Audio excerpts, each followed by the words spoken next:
Workforce is one reason that Maine is near the bottom of the list, but for states that are attracting business, what are they doing differently? At the other end of the spectrum, it's Washington State. They're in first place. Now, they aren't far behind Maine in quality of life and are number 5 for workforce.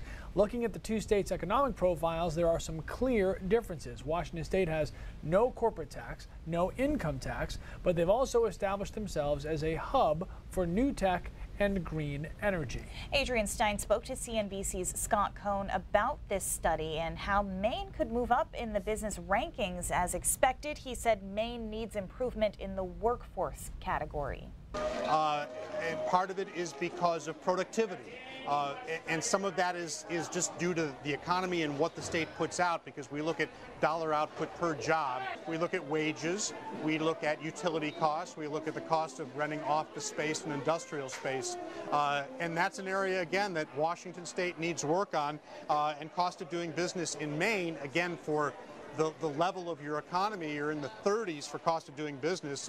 In other words, the 30th lowest. So 32 actually for cost of doing business. So it's expensive there.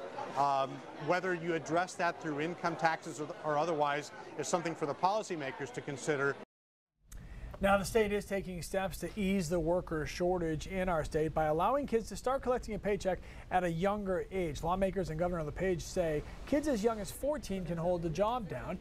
A new labor law makes it easier for 14 and 15-year-olds to get work permits and repeals a rule that prohibited them from working at movie theaters and bowling alleys.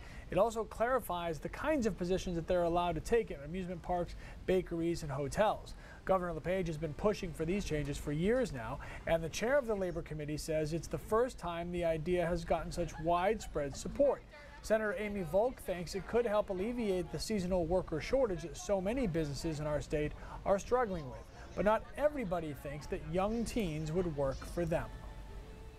This is making it easier for those in the tourism industry to staff up and then be able to delegate, some of those other tasks to their older employees. Personally, for me, I probably would not hire somebody that young. 14 years old, that's 8th grade, that's 9th grade. I'd kind of like them to be at least through their freshman year of high school. Now, lawmakers passed this emergency legislation so that teens can start applying for those jobs right now. Check the Maine Department of Labor for more guidelines on youth employment.